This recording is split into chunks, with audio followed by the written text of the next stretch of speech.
একজন যুবকের বিরুদ্ধে কি বিচার বলছে, আমার আব্বাকে খুন করেছে, আমার আব্বাকে মেরেছে, এর বিচার আপনি করে দেন। তো হযরতে ওমরে বললেন, কি হয়েছে আগে শুনি। তো সেই যুবককে বললেন, বাবা এই যে যুবকগুলো তোমার বিরুদ্ধে অভিযোগ করছে সত্যি? যুবকটা বলল, হে আমিরুল মুমিনিন, খলিফাতুল মুসলিমিন ওমর, শুনে রেখে দেন, যে অভিযোগ করেছে এই অভিযোগটা সত্য। ভাইরা বাবাজিরা, যুবক বলছেন, ওমর শুনে রেখে দাও, অভিযোগটা সত্য, কিন্তু এর পিছনে অনেক কারণ রয়েছে। আমি অনেক দিন থেকে মক্কা মদিনায় ঢুকি নাই, মক্কা মদিনায় আসি নাই, কিন্তু আমার ইচ্ছা হলো এই মদিনার জমিনে বিশ্ব নবীর সঙ্গে একটু সাক্ষাৎ করা। অনেক দিন থেকে আমার ইচ্ছা ছিল, কিন্তু ইচ্ছা করতে করতে আসা হয়নি। নবীকে জীবনের মতন একবার দেখতে পেলাম না। হে আমিরুল মুমিনিন, খলিফাতুল মুসলিমিন, হে আসহাবী ওমর, তুমি শুনে রেখে দাও, আমি যখন ইচ্ছা আমার পূরণ হলো না, নবীর সঙ্গে দেখা হলো না, আমার ইচ্ছা তখন জেগেছে আমার জীবনে অন্তত মদিনার শরীফে নবীর রওজাটা একবার জিয়ারত করব। তাই আমি আমার গ্রাম থেকে, আমি আমার বাড়ি থেকে মক্কা মদিনার উদ্দেশ্যে রওনা হয়ে বেরিয়ে এসেছিলাম। যে ঘোড়ার চেপে আমি আসতেছিলাম, মদিনার কাছাকাছি মদিনায় ঢুকে, মদিনার মধ্যে ঢুকে আমার ঘোড়াটা অসুস্থ এবং আমি অসুস্থ, ক্লান্ত হলাম। আমি সঙ্গে সঙ্গে নেমে গেলাম, নেমে গিয়ে একটু বিশ্রাম নেওয়ার জন্য বসলাম। আমার ঘোড়াটা বাঁধা ছিল, ঘোড়াটা কোনো ক্রমে খুলে পাশের বাগানে ফসলে তিনি খাওয়া শুরু করে দিয়েছে। আমিরুল মুমিনিন, খলিফাতুল মুসলিমিন, শুনে রেখে দেন, আমার এই ঘোড়াটা যখন ফসল ক্ষতি করেছে, মারতে মারতে মারতে মারতে আমাকে কে বা কারা তারা মেরে দিয়েছে। আমি তখন ঘুম থেকে আমি যখন উঠলাম, উঠে দেখলাম আমার ঘোড়াটা খুঁজে পাই না। আমি অনেকক্ষণ খোঁজার পরে আমার ঘোড়াটা খুঁজে পেলাম। আমিরুল মুমিনিন, খলিফাতুল মুসলিমিন, শুনে রেখে দেন, আমি ঘোড়াটা পাওয়ার পরে চিন্তা করলাম, ঘোড়াটা পেয়েছি বটে, কিন্তু জীবিত নয়, আমার ঘোড়াটা ছিল মরা। আমি চিন্তা করলাম কে বা কারা মেরেছে। আমি তখন দেখলাম দুজনেই ঘোড়ার পাশেই দাঁড়িয়ে রয়েছে। আমি জিজ্ঞাসা করলাম, ঘোড়ার কি হয়েছে, আপনারা কি জানেন? তারা বলল, শুনে রেখে দাও, এই ঘোড়াটা আমাদের বাগানের ফসল খেয়েছে, নষ্ট করেছে, তাই আমরা এই ঘোড়াটাকে মারতে মারতে মেরে দিয়েছি। আমি এক পর্যায়ে তাদের সঙ্গে তর্ক বিতর্কে লিপ্ত হয়ে গেলাম। তর্ক বিতর্কে লিপ্ত হওয়ার পরে আমাকে যখন ভাষা দিল, আমিও ভাষা দিলাম। আমাকে যখন বড় কথা বলল, আমিও বড় কথা বললাম। কিন্তু পাশে ছিল পাথর, আমি রাগ না সহ্য করতে পেরে ওই পাথরটা তুলে মারতে মারতে ওই বৃদ্ধ মানুষটিকে আমি মেরে ফেলেছি। এটাই আমার অপরাধ। তবে শুনে রেখে দেন ওমর, আমার ঘোড়া তারা মেরেছে বলে আমি তাদেরকে মেরে দিয়েছি। ওমর বলেছেন, বাবা শুনে রেখে দাও, আল্লাহ কোরআনে জানিয়েছে, আন্নান নাফসা বিন নাফসি ওয়াল আইনা বিল আইনি ওয়াল আনফা বিল আনফি।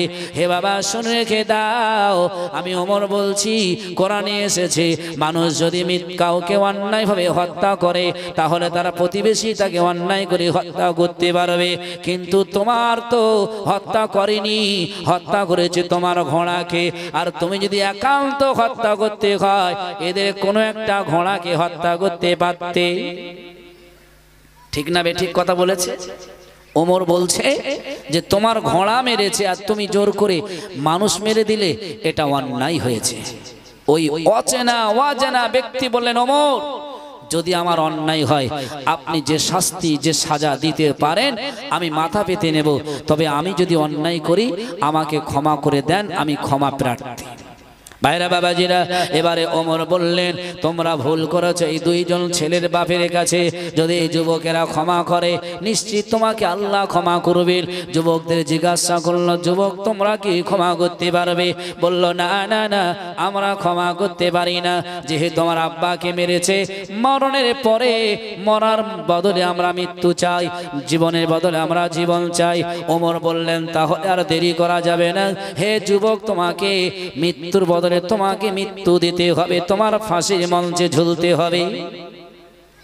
যুবক বললেন, ঠিক আছে ওমর, যদি কোরআনের আইন থাকে মৃত্যুর বদলে মৃত্যু, তাহলে আমি দ্বিধা করব না, আমি মেনে নিয়েছি, তবে আমার একটু সুযোগ দিতে হবে কয়েকদিন, কারণ আমার বাড়িতে কিছু আমানত রয়েছে, সেগুলো দিয়ে আসবো, আর আমার বিবি বাচ্চাদের কাছে একটু ক্ষমা চেয়ে আসবো, যাতে করে আমার জীবন শেষ হয়ে যাবে।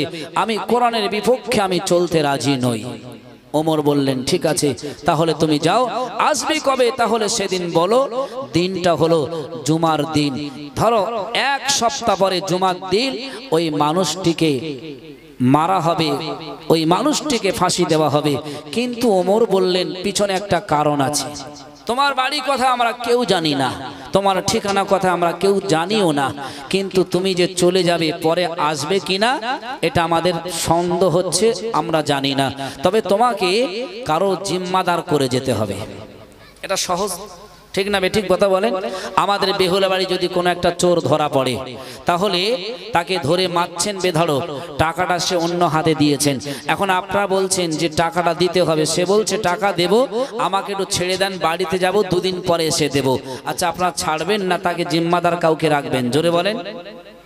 জিম্মাদার রাখবেন তো? ওমর বলছে তোমাকে কাউকে জিম্মাদার দিতে হবে। ভাইরা বাবাজিরা, ওলামায়ে বুঝবেন না, লক্ষ্য করে দেখেন হযরত ওমরে ফারুক রাদিয়াল্লাহু তাআলা আনহু এবারে বললেন, হে যুবক তুমি শুনে রেখে দাও, কাউকে তোমাকে এখানে জিম্মাদার করে রাখতে হবে, নচেত তোমাকে ছাড়া হবে না। ওই যুবক বললেন, ওমর আমার প্রতিবেশীর মধ্যে কেউ নাই, ভাই নাই, কোনো বাপ নাই এখানে যে সে আমার জন্য জিম্মাদার হবে। ওমর আপনি শুনে রেখে দেন, আমি কথা দিচ্ছি আপনি যেদিন বলবেন সেই দিন চলে আসব, কোনোদিন আমি আপনার কথার অমান্য করব না।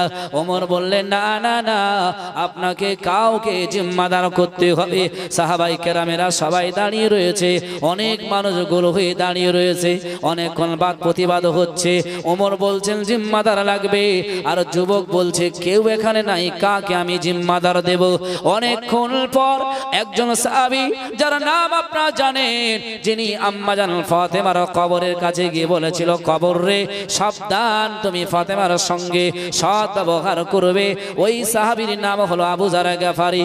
আবু যার গাফারি দাঁড়িয়ে বলছে, আমিরুল মুমিনিন, খলিফাতুল মুসলিমিন, আপনি শুনে রেখে দেন, এই যুবকের জন্য জামিনদার যদি থাকতে হয়, আমি আবু যার গাফারি এই যুবকের জন্য জামিনদার হয়ে গেলাম। জোরে বলুন সুবহানাল্লাহ। হযরতে ওমর ভাবছেন যে আবু যার গেফারি আমাদের মাঝে থাকে, ওকে চেনে না, আমরাও চিনি না, আর ও এদেরকে চেনে না, কিন্তু আবু যার গেফারি নিষ্পাপ শিশুর মতন সাহাবী কি করে বলতে পারলো তার জন্য জামিনদার?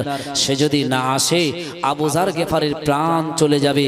সাহাবীদের মধ্যে একটা করুণ দৃশ্য ফুটে আসলো, অনেক সাহাবীরা আলোচনা করছে, কানাঘুষি করছে যে শোনো, আবু যার গেফারির মতন নিষ্পাপ সাহাবী কেন এরকম জামিনদার হলো?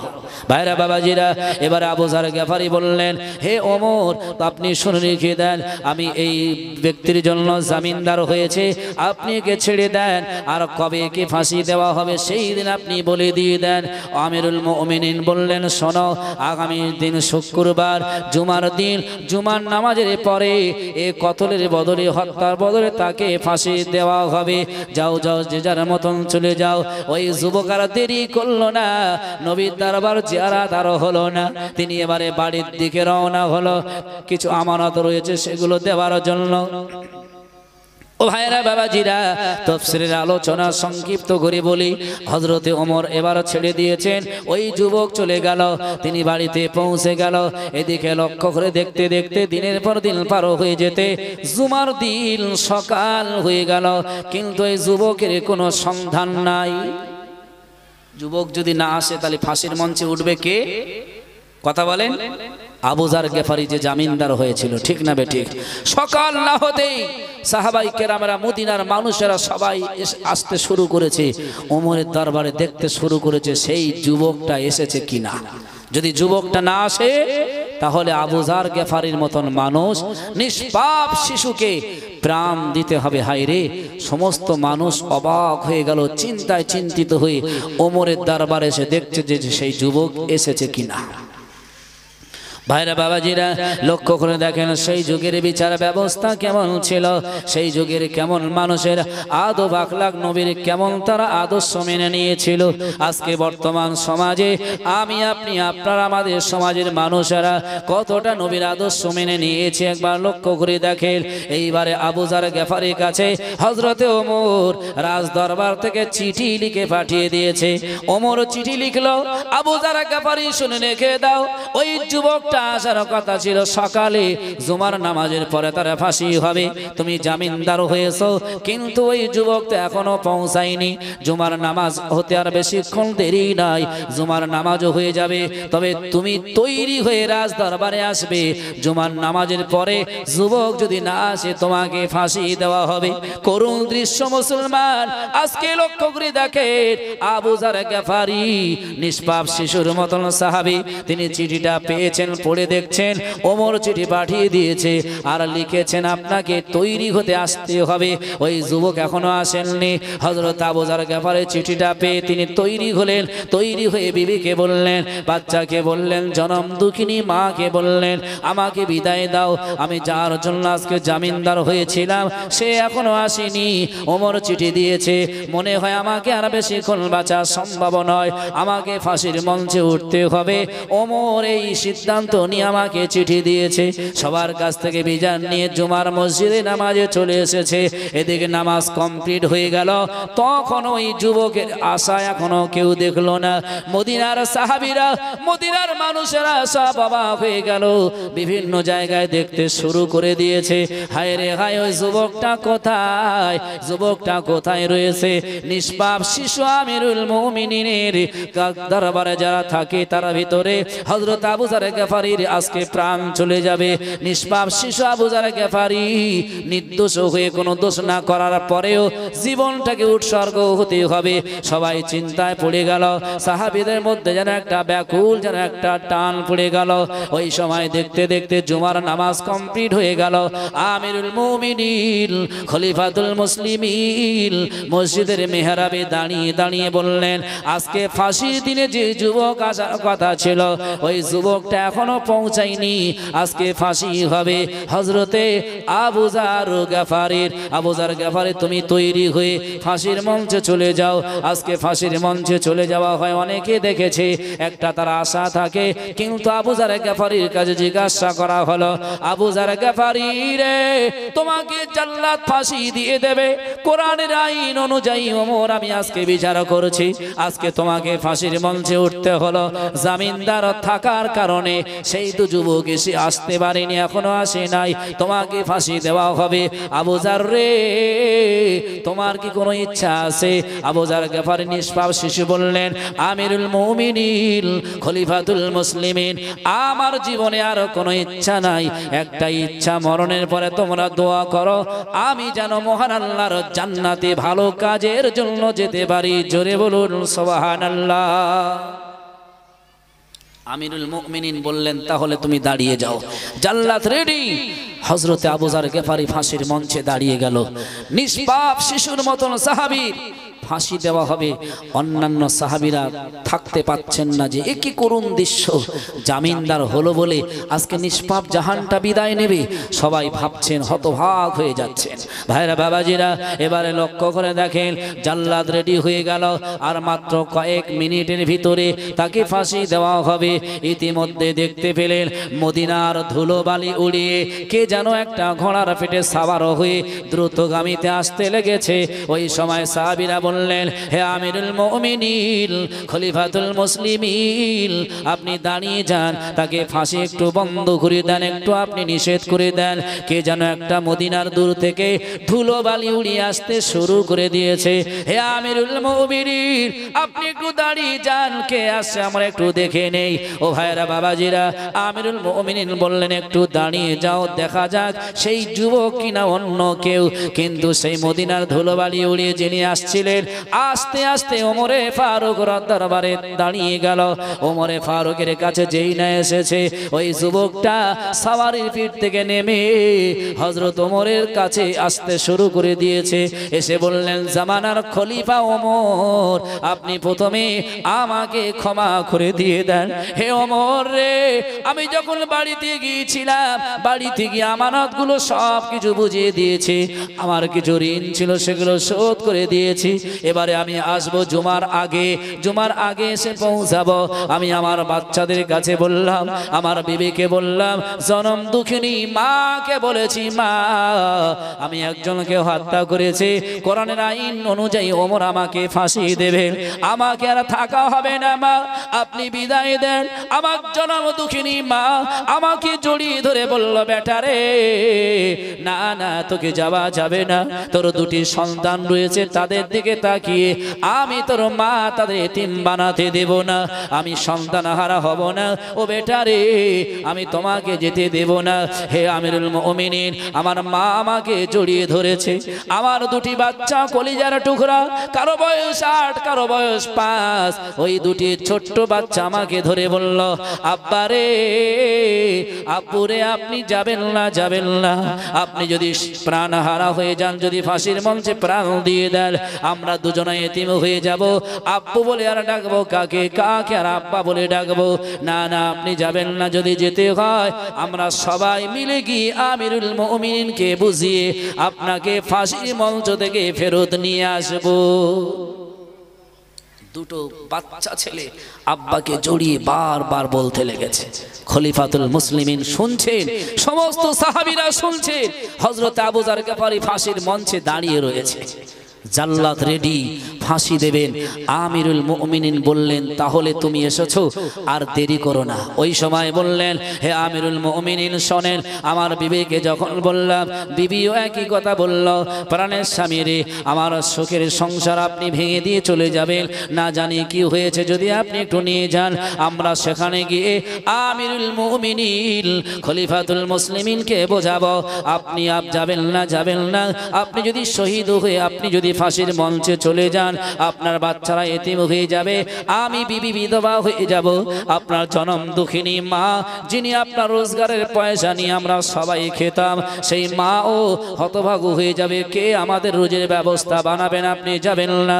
ওই সময় যুবক বললেন, আমিরুল মুমিনিন, আমি এতগুলো বিবি এবং বাচ্চা মাকে বোঝাতে বোঝাতে অনেকটা সময় অতিবাহিত হয়ে গেছে, আমার আসার কথা ছিল সকালে, এসেছি জুমার নামাজের পরে, এই দেরি হওয়ার জন্য আপনি আমাকে ক্ষমা করে দিন। হযরত ওমর বললেন, তাহলে ঠিক আছে, তোমাকে ক্ষমা করলাম দেরি করে আসার জন্য, চলো। হযরতে আবু যার গফারি ফাঁসির মঞ্চে রয়েছে, তুমি তাড়াতাড়ি ফাঁসির মঞ্চে ওঠো, আর দেরি করো না। হযরতে আবু যার গফারিকে ফাঁসির মঞ্চ থেকে নামানো হচ্ছে, যুবক ফাঁসির মঞ্চে উঠছেন, সমস্ত সাহাবীরা দেখছেন, হায় রে, একই ঘটনা, একই আশ্চর্যজনক, যুবকটা না আসলে তো আসতে পারতো, ঠিক না বেঠি, তারপরও এসেছে, একই ব্যাপার। এইবারে ফাঁসির মঞ্চ থেকে যখন হযরতে আবু যার গফারি নেমে গেলেন, ওমরে ফারুক আবু যার গফারিকে লক্ষ্য করে বললেন, আবু যার, তুমি সত্যি কথা বলবে, কেন তুমি এই যুবককে চিনতে না, জানতে না, তার বাড়ি কোথায়, ঠিকানা কোথায় জানো না, কিন্তু এর ব্যাপারে তুমি জামিনদার হলে কেন?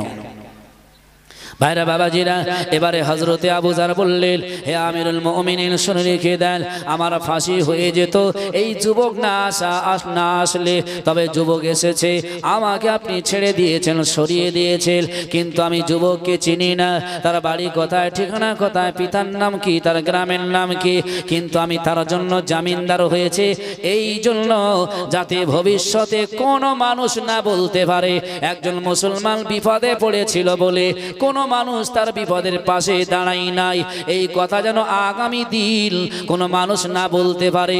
তাই আমি আবু যার গফারি এই মানুষটা বিপদে পড়েছে বলে নবীর আদর্শ মেনে তার পাশে দাঁড়িয়েছিলাম। জোরে বলুন সুবহানাল্লাহ। যাতে ভবিষ্যতে কোনো মানুষ না বলতে পারে মানুষ বিপদে পড়েছে মুসলমান, কোনো মুসলমান সহযোগিতা করেনি, তাই আমি দাঁড়িয়েছিলাম। হযরত ওমর জিজ্ঞাসা করছেন এবার ওই যুবককে, যুবক সত্যি কথা বলবে, তুমি বাড়িতে চলে গিয়েছিলে, তুমি যদি না আসতে আমরা তোমার ঠিকানা খুঁজে পেতাম না, না আসলে তো না আসতে পারতে, কিন্তু তুমি এসেছো কেন, কি জন্য এসেছো বলো। ভাইরা বাবাজিরা, ওই সময় যুবক বললেন, হে আমিরুল মুমিনিন, খলিফাতুল মুসলিমিন, আপনি শুনে রেখে দেন, আমি যুবক যদি না আসতে পারতাম, আপনারা আমার বাড়ির ঠিকানা জানেন না, খুঁজেও পেতেন না, আমি না আসলে না আসতে পারতাম, কিন্তু এসেছি কিনা, আমি যদি না আসি ভবিষ্যতে মানুষ আগামী দিন বলা বলি করবে যে একজন মুসলমানের বিপদে একজন দাঁড়িয়েছিল বলে, ওই বিপদে দাঁড়ানোর পরে সেও বিপদে পড়ে গেছে, এই রকম কথা যেন কেউ না বলতে পারে। তাই আমি যুবক ওই মানুষটার জন্য আবার দৌড়ে এসেছি, জোরে বলুন সুবহানাল্লাহ। হে বেহুলাবাড়ি গ্রামের আশেপাশের মানুষেরা, মুসলমানেরা লক্ষ্য করে দেখেন, এইবারে মদিনার সাহাবীরা সবাই অবাক হয়ে যাচ্ছে। ইতিমধ্যে দুইজন যুবক দাঁড়িয়ে বলল, হে আমিরুল মুমিনিন, খলিফাতুল মুসলিমিন, আমাদের কথা আপনি শুনে রেখে দেন, যে যুবককে ফাঁসির মঞ্চে তুলেছেন ওই যুবককে আর ফাঁসি দেবেন না, আমরা সবাই দুই ভাই ওই যুবককে ক্ষমা করে দিয়েছি, জোরে বলুন সুবহানাল্লাহ। ওমর বলছেন, হে যুবক, কেন তোমরা ক্ষমা করেছো? তোমার আব্বাকে তো খুন করেছে, শহীদ করে দিয়েছে, মেরে দিয়েছে, কেন তোমরা ক্ষমা করলে? দুজন যুবক বলছেন, আমিরুল মুমিনিন, যদি আমরা এই মানুষকে ক্ষমা না করি, আগামী দিন মানুষ বলা বলি করবে একজন মানুষ অন্যায় করেছে, অন্যায় করার পরে অন্যায় স্বীকার করেছে, ক্ষমা চেয়েছে, আমরা যদি ক্ষমা না করি, আগামী দিনে মানুষ বলা বলি করবে মুসলমান অন্যায় করে ক্ষমা চাওয়ার পরে তাকে ক্ষমা দেওয়া হয়নি, ঠিক না বেঠিক? তাই আমরাও আজকে এই যুবককে ক্ষমা করে দিলাম, জোরে বলুন সুবহানাল্লাহ। এরকম যুগ যদি, এরকম সময় যদি আমাদের মধ্যে কোরআন হাদিসের আলোকে থাকতো, আমরা মনে হয় আমাদের সমাজে নিশ্চয়ই নিঃসন্দেহে সুস্থ সমাজ খুঁজে পেতাম, ঠিক না বেঠিক? কিন্তু আমাদের সমাজে নেই। একবার দরুদ আল্লাহুম্মা সাল্লি আলা সাইয়্যিদিনা মাওলানা মুহাম্মদ ওয়া আলা আলিহি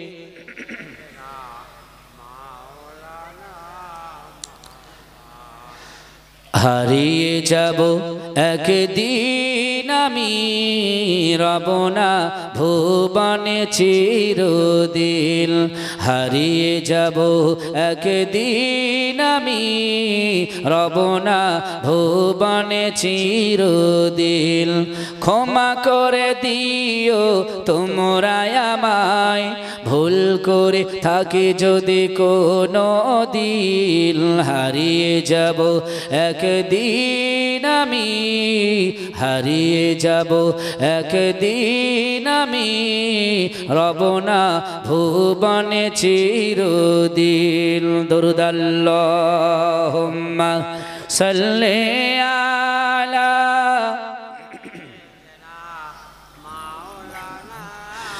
ওয়া আলা আলি সাইয়্যিদিনা। একটু তাকবীর দেন তো দেখি, নারায়ে তাকবীর, মাশাআল্লাহ। মাঝখানে জায়গাটা কেউ নেই তো, আমার মনে মনে হচ্ছে, জানি পোকা পড়ছে, কিন্তু মনে মনে হচ্ছে সব ফাঁকা, ঠিক না বেটি? কিন্তু অনেক মানুষ বসেছেন, মাশাআল্লাহ। আপনাদের সকলকে আল্লাহ কবুল করে লিখ, জোরে বলেন আল্লাহুম্মা আমিন। একটু জোরে হবে না আল্লাহুম্মা আমিন, নারায়ে তাকবীর।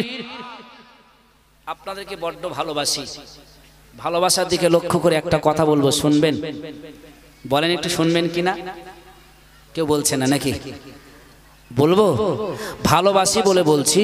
আল্লাহ এই মাহফিলকে ভালোবাসেন। কিয়ামতের দিনে হয়তো এই নকশাটা আমাদের দেখিয়ে বলবে, বান্দা দেখো, তোমাদের ওই সময়টা অনেক কাজ ছিল, ব্যস্ত ছিল, তারপরে ওই মাহফিলে বসে কোরআনের আলোচনা শুনেছো। আল্লাহ হয়তো ইচ্ছা করলে নিজের বাড়ি কত টাকা খরচ করে করেছেন, নিজের বন্ধু ছিল, বান্ধবী ছিল, সময় অনেক নষ্ট করেছি, সেই জায়গা থেকে হয়তো এই জায়গাটা আল্লাহ পছন্দ করতে পারেন, ঠিক না বেঠিক? হয়তো নাজাতের ব্যবস্থা বানাতে পারেন। আমি আপনাদের গ্রামের সন্তান, বিশেষ করে মসজিদের পেশ ইমাম, আপনাদেরকে ভালোবাসি। আপনাদেরকে একটা কথা অনুরোধ করব, আগামী বছর এই মাহফিলটা হবে, তার জন্য দুটো একটা কথা বলবো, কেউ উঠবে না তো? কথা বলেন, উঠলে মজলিসটা ভেঙে যাবে। যদি আপনারা দেন, আপনারা না দেন না দেন, একটু সহযোগিতা করবেন, নিশ্চিত আল্লাহ আপনাদেরকেও ভালোবেসে কবুল করবেন। আমি একটা কথা বলেছিলাম,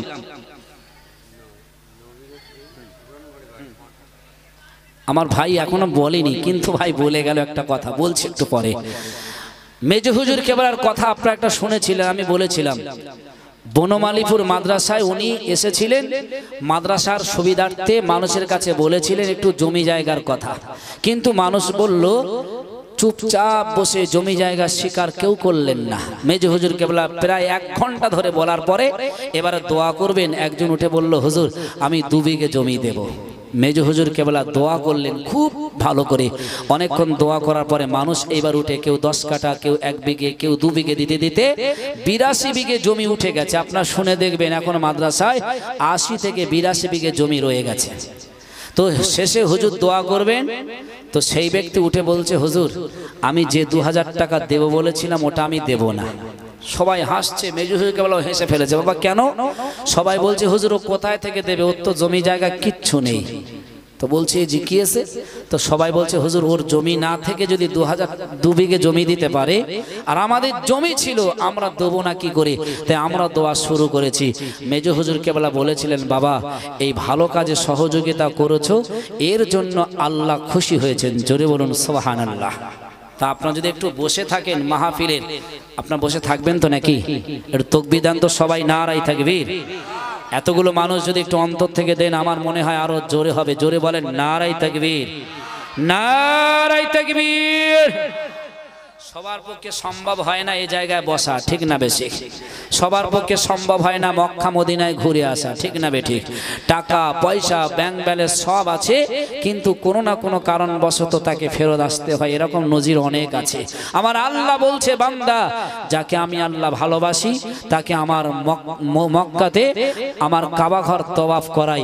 যাকে আমি আল্লাহ ভালোবাসি কোরআনের মাহফিলে তাকে ধরে ধরে নিয়ে বসাই, কারণ যে জায়গায় বসলে গোনাগুলো ঝরে যায়, নিষ্পাপ হয়ে যায়।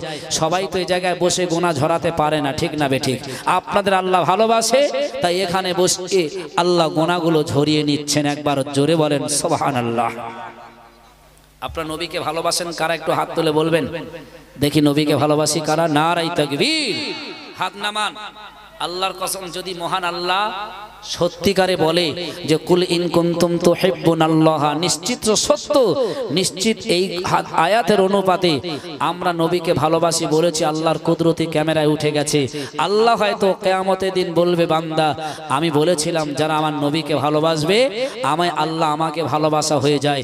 অতএব মাহফিলে বসে বেহুলাবাড়ি বাজার ফুটবল ময়দানে তোমরা বলেছিলে আমরা নবীকে ভালোবাসি, দেখো তো এটা তুমি কিনা।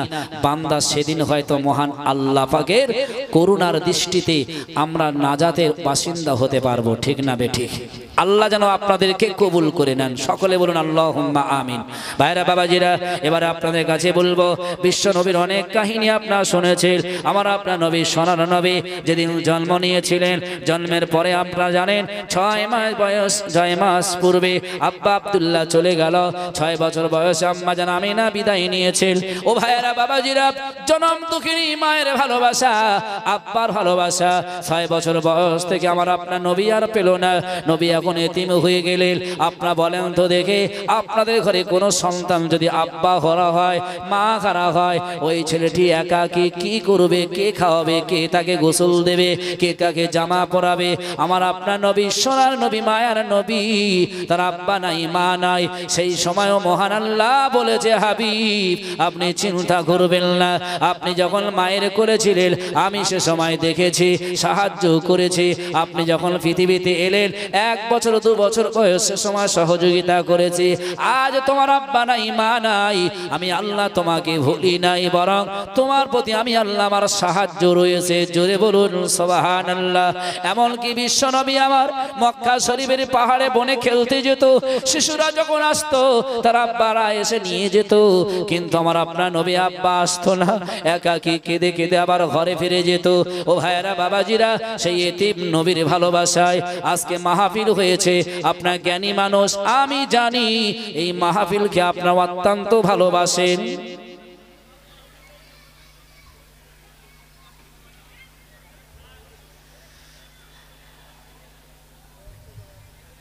আচ্ছা একটু দরুদ শরীফ পড়ে নেন। আল্লাহুম্মা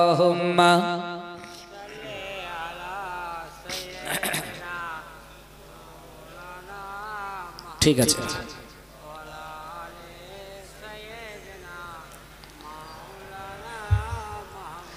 ঘন্টা দুয়েক হলে একটু ওয়াজটা করতাম, কিন্তু সময় নেই।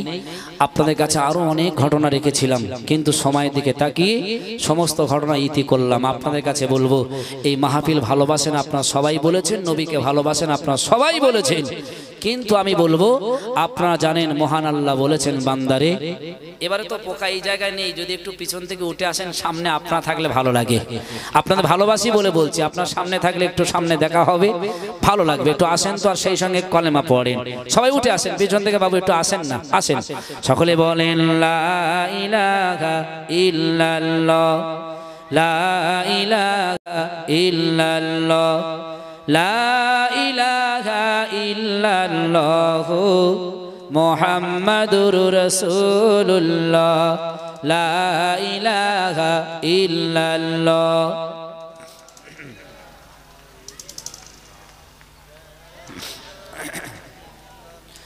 লা ইলাহা ইল্লাল্লাহ।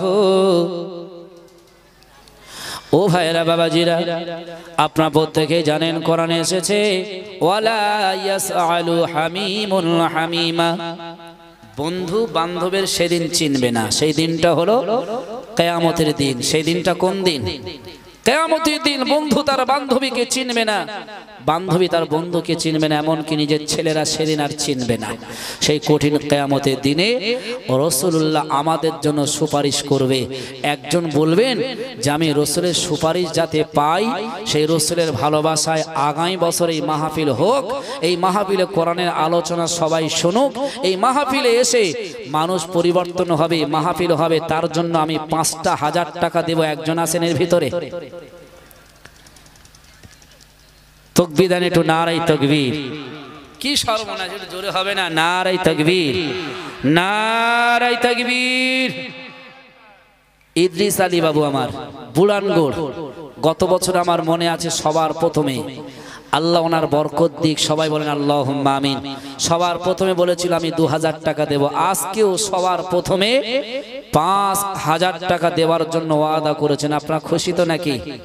একটু খুশির আওয়াজ দেন তো দেখি। নারায়ে তাকবীর, মাশাআল্লাহ। আরো জোরে হবে নারায়ে তাকবীর। হাত তোলেন আল্লাহুম্মা আমিন। ও রব্বুল আলামিন, মাবুদ গো আল্লাহ, অনেকগুলো মানুষ এখানে বসে রয়েছে, সবাইকে ভালোবাসি। আপনার বান্দা কেউ দোকান চালায়, কেউ ব্যবসা করে। আল্লাহ কার কি ক্ষতি হয়, কার কি ব্যবসায় লস হয় জানি না। আল্লাহ তোমার বান্দারা মাহফিলের জন্য হাত বাড়িয়ে বাড়িয়ে সামর্থ্য অনুযায়ী হাত বাড়িয়ে দান করেছেন, করবেন। আল্লাহ সবাইকে কবুল করে। তার সঙ্গে আল্লাহ তোমারই বান্দা সবার প্রথমে ইদ্রিস বাবু আমার, তিনি ৫,০০০ টাকা নবীর এই মাহফিলের জন্য দেওয়ার ওয়াদা দিয়েছেন। আল্লাহ আপনার বান্দা ইদ্রিস আলীর দানটা কবুল করে নিও। আল্লাহ তিনি যে কাজকর্ম ব্যবসা বাণিজ্য করে, আল্লাহ ব্যবসা বাণিজ্যে বরকত দান করবেন। আল্লাহ আসমানি বালা মুসিবত, জমিনে বালা মুসিবত থেকে হেফাজত করবেন। আল্লাহ আয় আল্লাহ, ইদ্রিস বাবুর আম্মা জান আব্বা জান দুনিয়ায় আছে কিনা জানি না, তারা কত কষ্ট করে মানুষ করেছে। আজকে অনেক মায়েদের দেখেছি, অনেক ঘরে সন্তান যখন কাঁদে, শীতের দিনে মায়ের ভেজা কাপড়টা, মায়ের কষ্টটা মা দূরে ফেলে সন্তানের বুকে জড়িয়ে নিয়েছিল। আয় আল্লাহ, ঠিক ইদ্রিস বাবুর আম্মা আব্বা ঠিক ওই রকম মানুষ করে আজকে কোন কবরে কি অবস্থায় রয়েছে জানি না।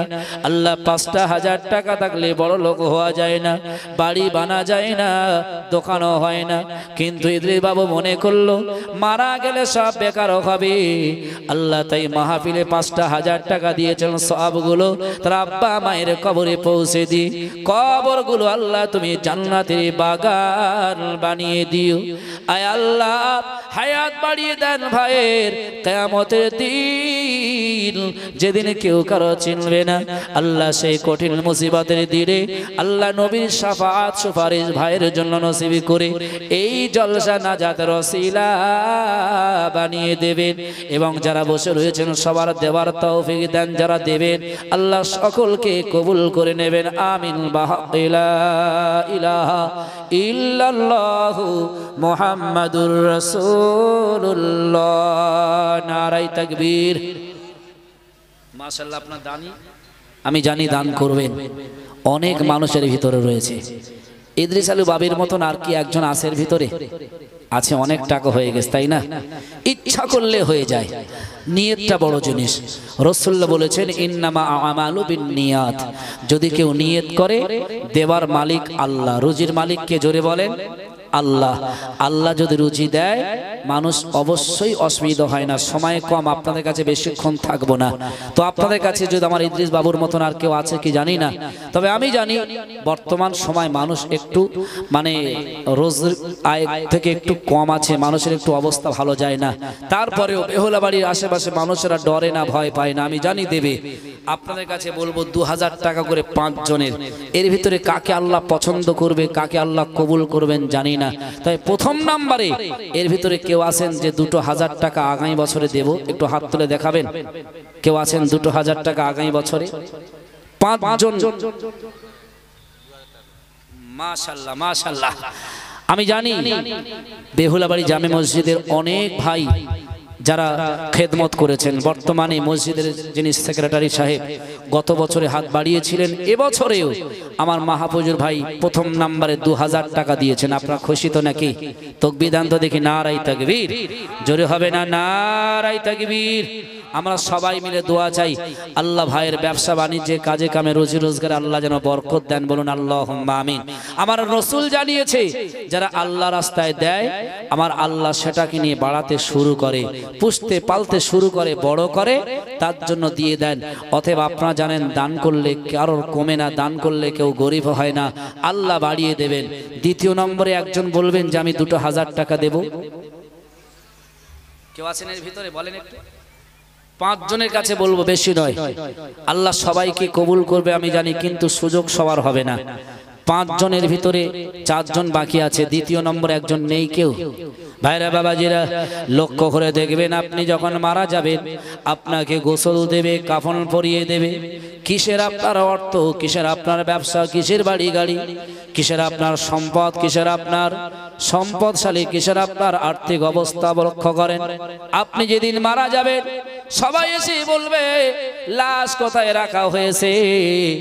সেদিন আর বলবে না সেই ব্যবসায়ী ভাই কই, দোকানের মালিক কই, বাড়ির মালিক কই, আর বলবে না। সেদিন আর বলবে না ব্যাংকের মালিক কই, সেদিন বলবে লাশ কোথায় রয়েছে। আপনি কাফন পরে খাটিয়ায় আপনাকে তুলবে, কবরে নিয়ে যাবে। যখন আপনাকে কবর দেওয়া হবে ওই কবরে আপনার জন্য কেউ নামবে না, কোনো সম্পদও সেখানে যাবে না। ও ভাইরা বাবাজিরা, আপনার জ্ঞানী মানুষ বলতে পারেন, হাদিস শরীফে এসেছে আল্লাহ পাকের নবী জানিয়েছেন যখন মানুষকে কবরে রাখা হয় ফেরেশতা প্রশ্ন যেই শুরু করে তার দুনিয়ার দানগুলো ওই কবরে তার লাশের পাশে গিয়ে বলে, ফেরেশতা রে এই মানুষটার দান নেক কাজ হলাম আমরা। এই মানুষটা দুনিয়ার সম্পদ নিয়ে আল্লাহ রাস্তায় ব্যয় করেছিল, আজকে এই মানুষটার জন্য আরামের জায়গা তোমরা তৈরি করে দাও। অতএব তার লাশের পাশে গিয়ে যখন বলবে, ফেরেশতারা বলবে, আল্লাহ আপনার এক বান্দা কবরে এসেছে, কিন্তু তার নাকি দান পৃথিবীতে অনেক রয়েছে। দানগুলো এসে বলেছে, আমার আল্লাহ বলছে, ফেরেশতা হ্যাঁ আমার নবীকে বলতে বলেছিলাম, আর নবী জানিয়েছেন যারা দান করবে তাদের মরণের পরে থেকে নিয়ে কিয়ামত পর্যন্ত এই কবরে শুয়ে শুয়ে সওয়াব পাবে। অতএব ওই দান করেছিল, দানের বিনিময় ওই বান্দার কবরে সওয়াব আসবে, তার বিনিময়ে কষ্ট থেকে আমি আল্লাহ বলছি একটু তাকে হেফাজতে রেখে দাও। জোরে বলুন সুবহানাল্লাহ। এটাই হলো সাদকায়ে জারিয়া। আপনার টাকা আছে ব্যাংকে রেখেছেন, টাকা আছে জমি কিনেছেন, টাকা আছেন ব্যবসা খাটিয়েছেন, কিন্তু এটা একটা বড় ব্যবসা। যে ব্যবসা বাড়ি থাকলে দোকান থাকলে ব্যবসা মরণের পরে শেষ হয়ে যায়, আপনার উপকারে আসে না। কিন্তু এটা এমন একটা ব্যবসা আপনি আল্লাহ রাস্তায় দিলে দুনিয়াতে যেমন পাবেন মরণের পরও পাবেন, লাভ রয়েছে। তা দ্বিতীয় নম্বরে একজন নেই এর ভিতর? দ্বিতীয় নম্বরে একজন হাত তুলে বলবেন যে আমি 2000 টাকা দেব। দেখি যোগ্য বাপের যোগ্য বেটাকে আছে একটু বলেন না। 2000 টাকা আপনি দেবেন। মাশাআল্লাহ, সব দেখছি বাজারের যিনি সেক্রেটারি সাহেব আমার সফের ভাই, উনি বলছেন দ্বিতীয় নম্বরে আমি 2000 টাকা দেবো। আপনারা খুশি তো নাকি? একটু তাকবীর দেবেন, নারায়ে তাকবীর। জোরে হবে না নারায়ে তাকবীর? ছোট্ট করে হাত তোলেন, আল্লাহুম্মা আমিন। আল্লাহ তোমার এক বান্দা দিল 5000, আর একজন 2000, আর একজন 2000। আল্লাহ গো এই দানকে কবুল করে নাও। আল্লাহ এবছরে মাহা মেহমানদারির ব্যবস্থার জন্য 50 থেকে 60,000 টাকার খরচ হয়েছে। আল্লাহ কমিটির ভাইয়েরা বলছিলেন মানুষের কাছে বলার, আল্লাহ তাই বললাম আপনার বান্দাদের ভিতরে 3 জন ওয়াদা করেছেন, আল্লাহ কবুল করে নিয়ে ভাইদের কাজে কামে ব্যবসা বাণিজ্যে চাষবাসে বরকত নসিব করবেন।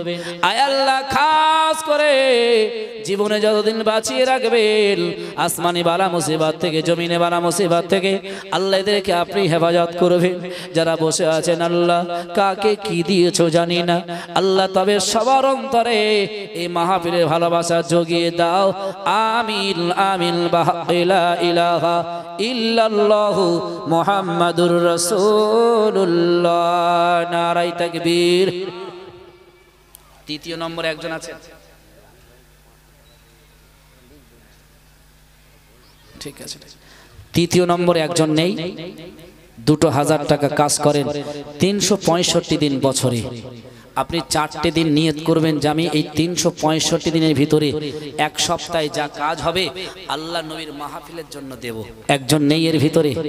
তৃতীয় নম্বরে 2000 টাকা এই মাহফিলের জন্য। আমি গত বছরই বলেছিলাম, আজও বলবো ইনশাল্লাহ। আমরা যে আলেম মানুষ শুধু সব জায়গাতে নিয়ে আসি তা নয়, আমার এলাকায় যা আয় করি আমি প্রায় জায়গায় বলি মাহফিল থেকে যা আয় করি মাহফিলেই ব্যয় করি। তো আমি এবছর গত বছর ওয়াদা করেছিলাম, আমার সঙ্গে আপনারা ওয়াদা করেছিলেন, এবছরও আমি তৃতীয় নম্বরে 2000 টাকা আমি দেব। আপনারা কেউ আছেন আমার সঙ্গে? চতুর্থ নম্বরে একজন দেবেন 2000 টাকা।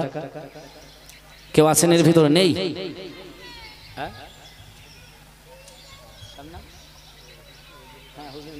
ঠিক আছে, চতুর্থ নম্বরে একজন নেই 2000 টাকা দেবার।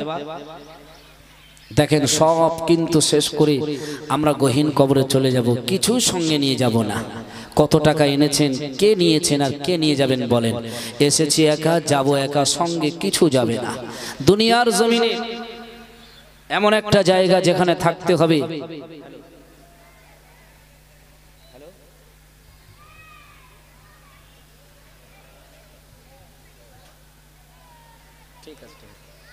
ঠিক আছে, দোয়া করে দিন ইনশাআল্লাহ। একটু তাকবীর দেন, নারায়ে তাকবীর। ফোন করে এক ভাই গোপনে 2000 টাকা দিয়েছেন। আপনারা খুশি তো? একটু তাকবীর দেন তো, নারায়ে তাকবীর। গোপনীয় ভাবে 2000 টাকা দেওয়ার নিয়ত করেছেন। একটু দোয়া করি, আল্লাহুম্মা আমিন। রব্বুল আলামিন, আল্লাহ চতুর্থ নম্বরে তোমার এক বান্দা গোপনীয় ভাবে 2000 টাকা দিয়েছেন।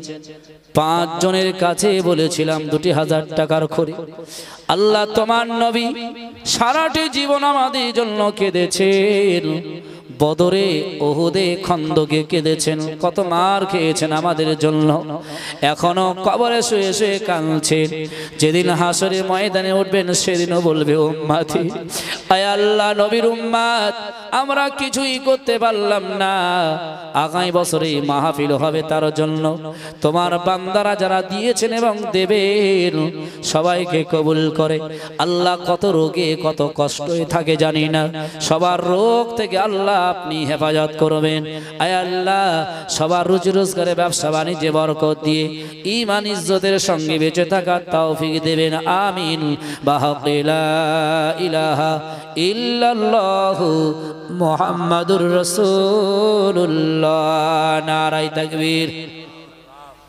আচ্ছা সবাই যদি বলি এই আওয়াজ হয় বলে মনে হয়? এটা তাকবীর দাও দেখি, নারায়ে তাকবীর। এইরকম আওয়াজ দিতে হবে তো, একটু জোরে হোক আরো, নারায়ে তাকবীর। তাকবীর দিলে কি হয় জানেন? ওমরে ফারুক থেকে হাদিস বর্ণিত আছে, তাকবীরের আওয়াজ যতদূর যাবে ততদূর পর্যন্ত যে আল্লাহু আকবার বললেন শয়তান আসতে পারে না। আর এই মজলিস থেকে আমি জানি তাকবীরের আওয়াজ দেন শয়তান দূরে চলে যাবে, মানুষ অটোমেটিক দানের জন্য বলে ফেলবে। একবার তাকবীর দেন, 5ম নম্বরে একজন হয়ে যাবে ইনশাআল্লাহ। নারায়ে তাকবীর। জোরে বলেন, নারায়ে তাকবীর। পঞ্চম নম্বরে কে আছেন বলবেন? দেখেছেন তো, এটা তাকবীর হবে না জোরে? নারায়ে তাকবীর। আরো জোরে হবে না? নারায়ে তাকবীর। আমার শাহজাহান ভাই মিস্ত্রি, শাহজাহান রাজমিস্ত্রি করে, কত প্রচন্ড কষ্ট করে 2000 টাকা দেওয়ার নিয়ত করেছেন। আপনারা খুশি তো নাকি? একটু দোয়া করেন আল্লাহুম্মা আমিন। ও রব্বুল আলামিন, আপনি আমাদের মালিক, আপনি আমাদের রব। ইচ্ছা করলে কাউকে গাছতলা থেকে 10 তলায় তুলতে পারেন, আবার আপনি ইচ্ছা করলে 10 তলা থেকে ঘাট ধরে গাছতলায় নামাতে পারেন। আয় আল্লাহ রব্বুল আলামিন, কত মানুষের টাকা পয়সা দিয়েছো আল্লাহ, কত মানুষের টাকা পয়সা দাও নাই। কত মানুষ খাটে চেয়ারে বসে ভাত খায়, আবার কত মানুষ আয় আল্লাহ রাস্তার ফুটপাতে লোকের খাওয়া এগুলো খায়। আল্লাহ কত মানুষ শীতের দিনে কম্বল মুড়ি দিয়ে ঘুমায়, আবার কত মানুষ শীতের দিন রাস্তায় চটের বাড়ি এখানে সেখানে ঘুমায়। রব্বুল আলামিন, আল্লাহ তোমার বান্দা যিনি 2000 টাকা পঞ্চম নম্বরে দেওয়ার নিয়ত করেছে, আল্লাহ ওনার দানকে কবুল করে নিয়ে আল্লাহ ওনার কাজে কামে ব্যবসা বাণিজ্যে বরকত দাও। আল্লাহ রুজি রোজগারে বরকত দাও। আল্লাহ যতদিন বাঁচিয়ে রাখবেন, সুস্থ অবস্থায় ঈমানের সঙ্গে বেঁচে থাকার তৌফিক দেবেন। আমিন আমিন। বাহাক্কিলা ইলাহা ইল্লাল্লাহু মুহাম্মাদুর রাসূলুল্লাহ। নারায়ে তাকবীর। এটা জোরে হয় না? নারায়ে তাকবীর। আপনার দানি মানুষ, তাই আপনাদের কাছে বললাম। ভাইরা বাবাজিরা, মহান আল্লাহ কোরআনে জানিয়েছেন 3 পারার ভিতরে, মাসালুল্লাযিনা ইউনফিকুনা আমওয়ালাহুম ফি সাবিলিল্লাহ। আমার আল্লাহ বলেছেন, বান্দারে তোমরা যদি আমার রাস্তায় দাও, আমি আল্লাহ সেটাকে নিরূপণ করে বাড়াই। আর দানা বসালে যেমন চারা গাছ হয়, অনেক ফল হয়, আমার রাস্তায় দিলে আমি আল্লাহ ঠিক তেমন রোপণ করে দানা থেকে চারা গাছ যেমন হয়, আমার জান্নাতে রোপণ করে তোমাদের জন্য হাসরের ময়দানে কেউ না চিনল সেদিন নেকির বোঝা তোমাকে দিয়ে দেই। জোরে বলুন সুবহানাল্লাহ। এই 5 জনের কাছে বলেছিলাম, আপনারা 5 জন দিয়েছেন। আমি 1000 টাকা করে মাত্র 10 জনের কাছে বলবো। এর ভিতরে অনেক মানুষ রয়েছে আমি জানি, 2000 টাকা না পারলে 1000 টাকা দেবে। প্রথমে কে দেবেন একটু হাত তোলেন? আমার হাসেন ভাই। আমার দ্বিতীয় নম্বরে রামরায়ের ঘেরি আমার আশরাফ বাবু, উনিও 1000 টাকা দ্বিতীয় নম্বরে দেবেন। 5 জন একটু বলে দেন, দোয়া করে দেই ভাই। আপনারা দেবেন আমি জানি, একটু তাড়াতাড়ি দিলে খুশি হব। জানেন আরো আমন্ত্রিত ওলামায়ে হযরত রয়েছে। 2 জন হয়েছেন। 3 নম্বরে একজন বলেন, আমার জোটে বাবু, উনি 1000। আসমত ভাই ঈশ্বরীপুর দোয়ানি পাড়ায়, উনি 1000। আর একজন বাকি আছে 5 জন হতে। কেউ আছেন এর ভিতরে? আরে আল্লাহ প্রথম সারিতে ভালোবাসেন। নারায়ে তাকবীর। কি সর্বনাশ, শুধু ঠেলবো আপনাদের যে বলেন বলেন, একটু জোরে হবে না? নারায়ে তাকবীর। আল্লাহুম্মা আমিন। রব্বুল আলামিন, আল্লাহ 10 জনের কাছে আমি 1000 টাকা করে এই কোরআনের মাহফিলের জন্য বললাম। না না না, কেউ ব্যক্তিগত খাওয়ার জন্য, ব্যক্তিগত নেওয়ার জন্য নয়, যেখানে কোরআনের মজলিস হবে সেখানকার জন্য। আল্লাহ 10 জনের মধ্যে 5 জনকে দেখেছি সর্বপ্রথমে যারা হাত তুলেছেন দেবেন বলে। আল্লাহ জানি না এদের ভিতর অনেকেই মাকে হারিয়েছে, মায়ের ঘরটা এখন খালি পড়ে রয়েছে। আল্লাহ, আয় আল্লাহ, যে কবরে মা পড়ে রয়েছে, আজকে সে দেখছে আমার সন্তান বেহুলা বাড়ি বসে বসে 1000 টাকা দিল। হয়তো এই সব মা কবরে শুয়ে শুয়ে পায়। নবী তো জানিয়েছে, সন্তান যখন নেক কাজ করে তার বাপ মা কবর থেকে পায়। আয় আল্লাহ, এই 5 জনের আব্বা মা যদি চলে যায়, তাদের কবরে সব পৌঁছে দেবেন। আল্লাহ তাদের কবর জান্নাতের বাগান বানিয়ে দেবেন। আল্লাহ 5 জন ভাইয়ের ব্যবসা বাণিজ্যে কাজে কামে বরকত দেবেন। আল্লাহর ভিতরে রোগী অনেক রয়েছে, বিশেষ করে আমার হাসান ভাই, আল্লাহ অনেক কষ্টের মাধ্যম দিয়ে জীবন যাপন করে, অনেক রোগের মধ্যে ভুগছেন। আল্লাহ আপনি ইচ্ছা যদি করেন ভাইকে সুস্থ করার, পৃথিবীর কেউ নাই আপনার সঙ্গে ঝগড়া করবে। আল্লাহ ভাইয়ের সুস্থ করে দেন। সেই সঙ্গে যতজন মানুষ হাত তুলে বলেছে, আল্লাহ সবাইকে সুস্থ রেখে ঈমানের সঙ্গে বেঁচে থাকার তৌফিক দেন। আর যারা এখনো বলেনি বলবে, আল্লাহ সবাইকে একসঙ্গে কবুল করে নেবেন। আমিন। বাহাক্কিলা ইলাহা ইল্লাল্লাহু মুহাম্মাদুর রাসূলুল্লাহ। ঘুমিয়ে যাইবে তুমি চিরজনমের মতন। মাইক বসে যাচ্ছে কেন? একদম বসে যাচ্ছে। দেন একটু দেন, বলে দেই। মাশাআল্লাহ মাশাআল্লাহ। ঘুমিয়ে যাইবে তুমি চিরজনমের মতন, আর কোনদিন তুমি জাগবে না। যেদিন আপনি মারা যাবেন ঘুমিয়ে থাকবেন, সন্তান ভাই বন্ধু সবাই আসবে। তাই কবি কি বলছেন? যেদিন তুমি মরিবে ভাই বন্ধু আসিবে, পাশে বসে কাঁদিবে, ফিরে চলে যাইবে, কেউ তোমার সঙ্গে তো যাইবে না, কেউ তোমার সঙ্গে তো যাইবে না। ঘুমিয়ে যাইবে তুমি চিরজনমের মতন, আর কোনদিন তুমি জাগবে না। নারায়ে তাকবীর। শাহজাহান মোল্লা বুলানগড়। আমি জানি দেওয়া মানুষ অনেক রয়েছে। 5 জন বলেছিলাম 2000 টাকা করে, উনি একজন 2000 টাকা 6 নম্বর হয়ে দিয়েছেন। খুশি তো আপনারা নাকি? নারায়ে তাকবীর। আল্লাহ ভাইয়ের দানকে কবুল করে ইচ্ছা পূরণ করেন, বলুন আল্লাহুম্মা আমিন। আল্লাহ ভাইয়ের ব্যবসা বাণিজ্যে রুজি রোজগার বরকত দেন, বলুন আল্লাহুম্মা আমিন। আয় আল্লাহ, আত্মীয় স্বজন যারা চলে গেছে সবার কবরে সওয়াবগুলো পৌঁছে দেন, সবাই বলেন আল্লাহুম্মা আমিন। মা বোনেরা অনেকেই দেওয়ার নিয়ত করে, আমি জানি। যদি কেউ জান একটু মা বোনেরা ও তাদের কাছে একটু বলে দেবেন। আমি জানি আপনারা অনেক দাতা, অনেক দান করেন, তাই একটু বলে দেন। 1 2 3 4 5। আমি বলে দিচ্ছি, হাসেন ভাই দিয়েছেন, আশরাফ বাবু দিয়েছেন, দাউদ লস্কর বাবু দিয়েছেন, আসমত দিয়েছেন, আর জোটে গাজী দিয়েছেন। 5 জন হয়ে গেছে। খাতায় লিখছেন তাও ভুল হচ্ছে, তাই তো নাকি? তাহলে 5 জন হয়ে গেছে, আর 5 জন বাকি আছে। আমি জানি আল্লাহ এর ভিতরে 5 জন কাকে পছন্দ করবে জানি না, তবে আমি জানি এর ভিতরে আছেন। তো 5 জনের ভিতরে প্রথম কে আছেন একটু দেখি। নারায়ে তাকবীর। সেই হাত তুলেছে আমার সুন্নাত বাবু। লেখেন তো, ওদিকে তাকান। সুন্নাত বাবু 6 নম্বরে, মানে 5 জন দ্বিতীয়বারের প্রথমে। একটু তাকবীর দেন, নারায়ে তাকবীর। একটু জোরে হবে না? নারায়ে তাকবীর। আর 4 জন আছে, কে আছেন একজন বলেন? এই ভিতর নেই কেউ? বলেন বাবু, আপনারা দেবেন আমি জানি। আমার হাজী সাহেব, আমি তো আশা করছিলাম হাজী সাহেব কখন বলবে, কিন্তু বলেছেন ইনি 7 নম্বরে। আল্লাহ কবুল করে লিখ, সবাই বলেন আল্লাহুম্মা আমিন। নারায়ে তাকবীর। 3 জন বাকি আছে। 8 নম্বরে কে আছেন একটু হাত তুলে বলেন।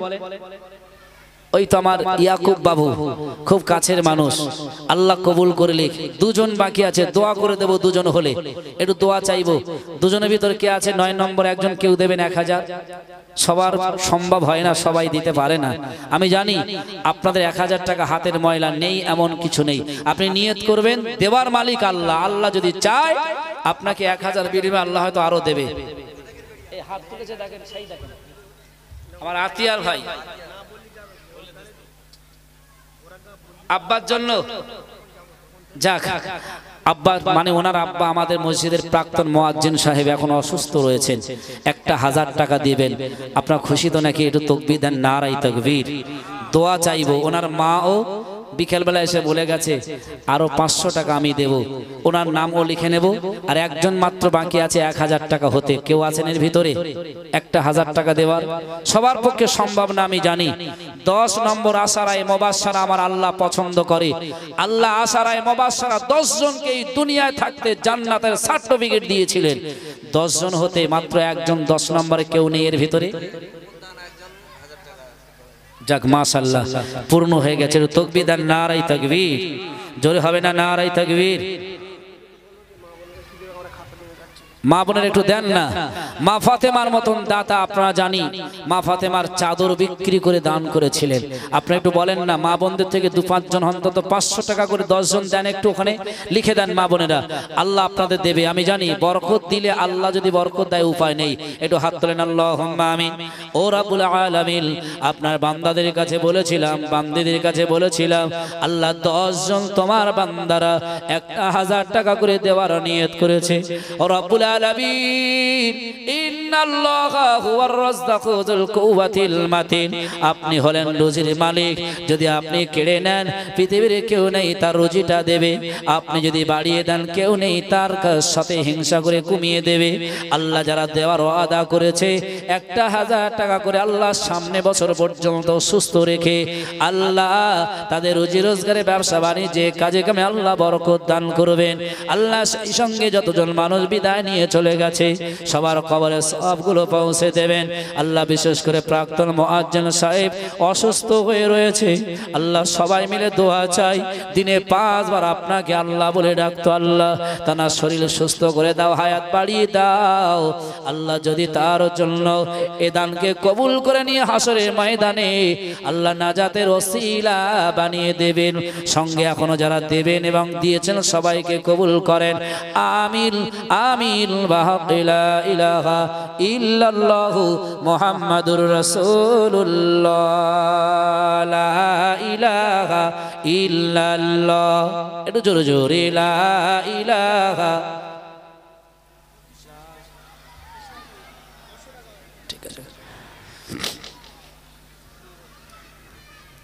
লা ইলাহা ইল্লাল্লাহ, লা ইলাহা, লা ইলাহা ইল্লাল্লাহ, আল্লাহুম্মা